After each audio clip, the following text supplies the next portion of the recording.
내가 사람의 방언과 천사의 말을 할지라도 사랑이 없으면 소리나는 구리와 울리는 꽹과리가 되고, 내가 예언하는 능력이 있어 모든 비밀과 모든 지식을 알고 또 산을 옮길 만한 모든 믿음이 있을지라도 사랑이 없으면 내가 아무것도 아니요. 내게 있는 모든 것으로 구제하고 내 몸을 불사르게 내줄지라도 사랑이 없으면 내게 아무 유익이 없느니라. 사랑은 오래 참고, 사랑은 온유하며 시기하지 아니하며, 사랑은 자랑하지 아니하며 교만하지 아니하며 무례히 행하지 아니하며 자기 유익을 구하지 아니하며 성내지 아니하며 악한 것을 생각하지 아니하며 불의를 기뻐하지 아니하며 진리와 함께하고 모든 것을 참으며 모든 것을 믿으며 모든 것을 바라며 모든 것을 견디느니라. 아멘. 고린도전서 13장을 묵상하기에 앞서 12장에서는 은사에 대한 이야기를 하시면서 은사는 모든 성도들에게 다 똑같이 주신 게 아니다. 하지만 모든 은사는 성령이 역사하시는 거기 때문에 다 똑같은 것이다. 모든 은사는 큰 은사, 작은 은사가 없고 귀하고 천한 은사가 없다. 그런 말씀을 하시고 마지막에 가서 그래도 가장 귀한 은사가 있다. 그것은 바로 사랑이다 라고 말씀하고 계십니다. 은사 중에 가장 귀한 은사가 사랑이라고 하시는데 하나님이 원하시는 그 사랑은 과연 무엇일까요? 사도 바울은 이렇게 말합니다. 내가 사람의 방언과 천사의 말을 할지라도 사랑이 없으면 소리나는 구리와 울리는 꽹과리가 되고 내가 예언하는 능력이 있어 모든 비밀과 모든 지식을 알고 또 산을 옮길 만한 모든 믿음이 있을지라도 사랑이 없으면 내가 아무것도 아니요. 여러분, 이 아무것도 아니라는 말이요 굉장히 수치스럽고 무서운 말일 수 있습니다. 크리스찬이십니까? 교회 봉사 많이 했습니까? 헌금을 많이 하셨나요? 교회 창립 멤버이신가요? 그래도 사랑이 없으면 우리는 아무것도 아니라는 말씀을 하고 계신 겁니다. 당신은 아무것도 아니야. 이런 말을 듣는 게 얼마나 수치스럽고 무서운 말입니까? 우리가 하나님을 잘 믿기 위해서, 하나님께 칭찬받기 위해서 하는 노력은 무엇이 있습니까? 교회 봉사, 설교, 찬양 등등 여러 가지가 있습니다. 하지만 우리가 가장 노력해야 할 것은, 가장 집중해야 할 것은 사랑하는 것일 것입니다.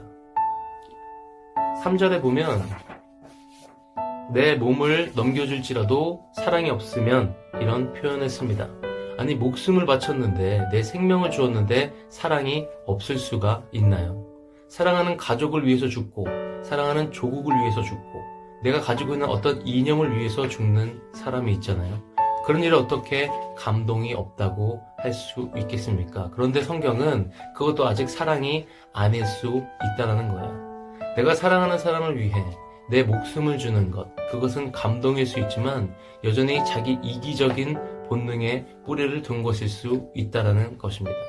그래서 예수님께서 이렇게 말씀하셨어요. 마태복음 5장 46절에서 너희가 너희를 사랑하는 자를 사랑하면 무슨 상이 있으리요? 세리도 이같이 하지 아니하냐. 그때 당시에 가장 악한 사람, 가장 나쁜 사람을 상징하는 세리도 사랑하는 사람을 위해서 죽을 수 있다는 거예요. 그런데 무슨 상이 있겠느냐? 세리는 그렇게 안 하겠느냐 말씀하십니다. 자, 그렇다면 도대체 사랑이 뭘까요? 4절부터 7절까지 말씀하십니다. 사랑은 오래 참고 친절합니다. 사랑은 시기하지 않으며 뽐내지 않으며 교만하지 않습니다. 사랑은 무례하지 않으며 자기 이익을 구하지 않으며 성을 내지 않으며 원한을 품지 않습니다. 사랑은 불의를 기뻐하지 않으며 진리와 함께 기뻐합니다. 사랑은 모든 것을 덮어주며 모든 것을 믿으며 모든 것을 바라며 모든 것을 견딥니다. 이게 사랑인 거예요. 여러분, 이런 사랑이 가능합니까? 아무리 부모가 자식을 사랑한다고 해도 이렇게까지 사랑할 수 있겠습니까? 그러나 이런 사랑이 있습니다. 십자가의 사랑입니다. 예수님께서 우리를 위해서 십자가에 달려 죽으신 것이 그게 그 사랑이잖아요. 그런데 그 사랑은 마음에 드는 사람, 선하게 산 사람, 착하게 산 사람, 하나님 뜻대로 산 사람을 위해 죽으신 게 아니고 원수 같은 지옥에 갈 수밖에 없는 저희를 위하여 당신이 십자가에 대신 죽으셨잖아요.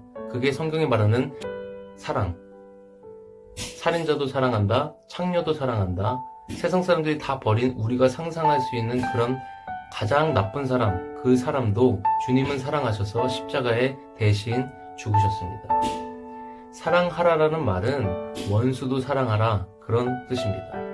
아, 원수를 사랑해요? 차라리 죽는 게 낫죠. 그게 더 쉽죠. 원수 사랑은 못합니다. 우리는 그럴 것입니다. 그런데 이것이 성경이 말하는 사랑의 기준입니다. 우리는 우리 나름대로 다 사랑은 합니다. 남편에게 아내를 사랑하라. 그래서 남편에게 물어보면 다 사랑한다고 말합니다.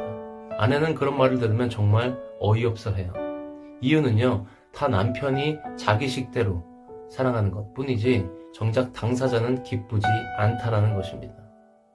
이 사람은 이 사람대로, 저 사람은 저 사람대로, 100이면 100사람 다 사랑이 달라요. 이런 사랑을 말하는 게 아닙니다. 성경이 우리에게 사랑하라는 말은 기준이 하나입니다. 예수님처럼. 예수님이 지옥에 갈 죄인을 위하여 대신 십자가에서 피 흘려 죽으신 것처럼 그렇게 사랑하라는 것입니다. 저는 10월 달에 성경 통독을 결단하며 구약부터 읽어 내려갔었습니다. 사람이 죄를 짓고 죄를 싫어하시는 하나님께서는 징계를 주시고 다시 고통스러움에 빠진 사람은 하나님께 또 빌고 또 용서해 주시고 또 죄를 짓고 또 징계를 받고 이렇게 반복하는 내용의 성경을 읽으며 저는 저 자신을 돌아보며 죄의식에 빠졌습니다. 그리고 하나님이 주실 징계가 두려워졌어요.